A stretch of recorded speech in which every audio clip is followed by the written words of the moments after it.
Alright, so I was actually supposed to just be chilling for the day, but it seems like that I have gotten the best birthday present as it is my birthday today. But we have the Wuthering Waves developer note, and there's so many good things that's happening in this dev note, but there's one specific thing that I am concerned about. But let's not waste any more time. So right now we're going to be having some new optimization features, which is going to be a new custom lock on feature in version 1.1. We implemented several quality of life changes, QoL improvements to auto lock on system, include optimization for resonators and some echo skills. With the release of version 1.2, you'll gain access to the new custom lock on feature under the setting control. This also allows you to set the auto lock on priorities for enemies based on your combat preferences, which is pretty nice.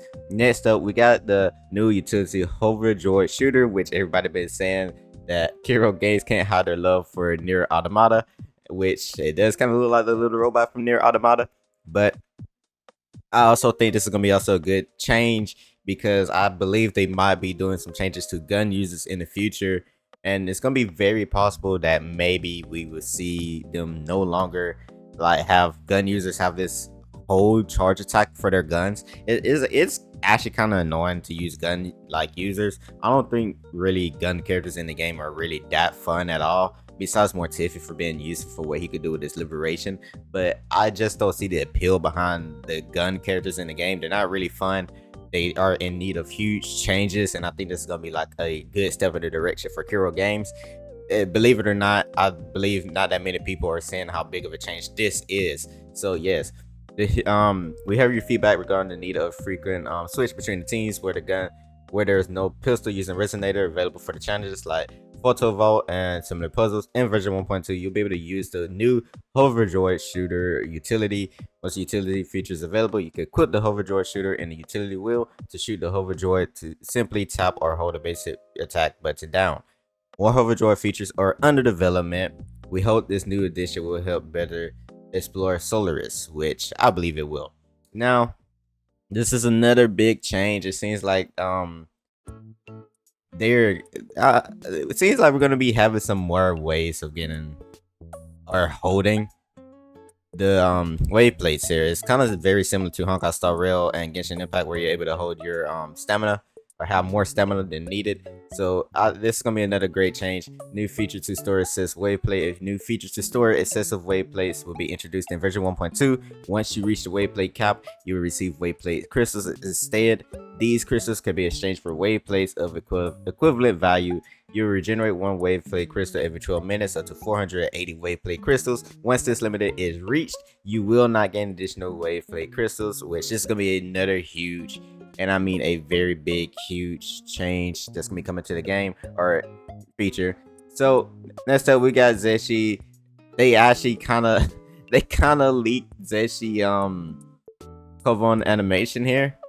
If we actually get back to the screen here, but new Resonator showcase, which you'll be able to like kind of just showcase the resonators that you have on your character for your profile here, which is gonna be really cool to see once it releases in version 1.2.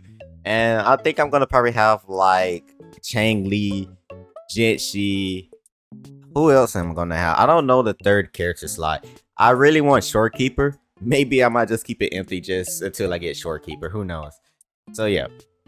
Next up, we're finally getting some huge, more optimization like changes. It's gonna be adding FPS, 120 FPS to the game. It'd be actually kind of nice to see unlimited FPS one day, but we're getting 120 FPS, which is gonna be very huge. 30 to 60 FPS, never. It's 60 FPS is usually okay. Plus, it's always fine when it comes to videos too. But in general, when playing the game, it's kind of a little bit weird sometimes, but thankfully we're getting more FPS, so I cannot wait to see when that releases in the game. Next up, we're getting some new changes to the story rewards for Depth of Illusion Realm. Thank you for your love and support for Depth of Illusion Realm. As we approach the final stages of version 1.1, Dreams Ablaze in the Darkness event, the White Cat will bring the new exchange items to the Elusive Realm. To help you try out and level up more resonators, we will be adding exchange items to the Elusive Realm and subsequent I can't even speak today. Version of the Depth of the Elusive Realm event. These items will be available at the convened event for the second half of each version are released. You will receive a system mail reminder after the exchange items are added. Please remember to exchange the rewards after fully exploring the Depth of the Elusive Realm. Okay, which is gonna be nice to see. Alright, so we're getting some more Yard Book activity points on daily quests. That's gonna be pretty nice to see. With the release of version 1.2, the activity points for the reward for activity point reward for the spin. What? Hold on. Okay, this is crazy. The activity point reward for the spin 180 wayplate daily quest will be increased from 20 plus to 60 plus. We hope this change will help you complete your daily activity points quest more quickly, which is nice to see.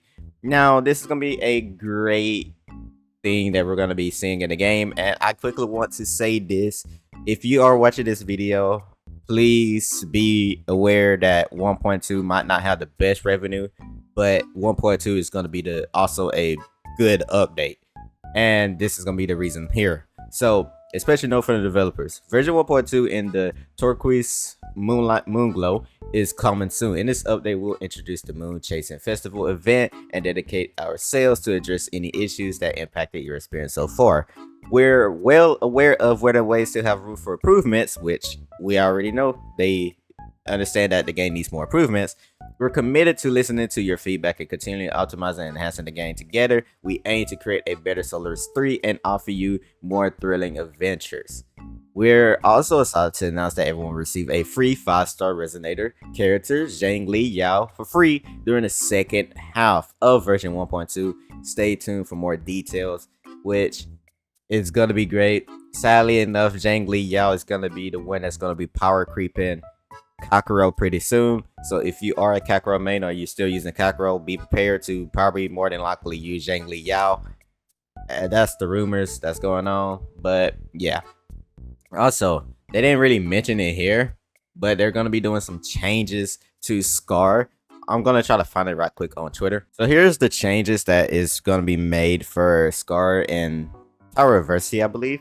Was it? Alright, so in the current version, Tower of Versity has its own enemy Scar. High tap frequency has led to a subpar gaming experience. We sincerely apologize for any inconvenience that this may have occurred or caused, and we promise to resolve this issue and provide compensation accordingly. 1. We will improve the battle experience with Scar after the next Tower of Versity reset on August 19th at 4 server time. And 2. As a compensation for the inconvenience, we will be issuing Asteroid 80. So they're going to be giving us 80 asteroids to all players. Please stay tuned for the future official announcement for eligibility and distribution time. So here is where I'm just concerned at, and also why I said I just don't agree with the changes. Well, to a degree, right? Because I'm not also saying like how much I'm pretty much I'm trying to say this, right? Are you going to be nerfing Scar to the point where he's like kind of too easy to fight against in in-game content? Because if you make something that's pretty easy to fight against in in-game content, then it's not really in-game content, is what I'm trying to say. So that's why I'm actually kind of curious on how big of a nerf Scar is getting when it comes to in-game content such as Tower of Versity or maybe even Depth of the Elusive Realm. But I'm just curious, right? Because it's supposed to be hard. Like, you're supposed to have enemies that's gonna also one up you in a way, but also having characters fully built out to also deal with that as well. So hopefully the changes aren't too big of a nerf, but we will have to see how big it is. Maybe we're just over freaking out. Maybe it's not that big of a nerf. Who knows? But hey, that's the entire video. Go ahead, enjoy the rest of my day, and I'll see you guys in another video soon.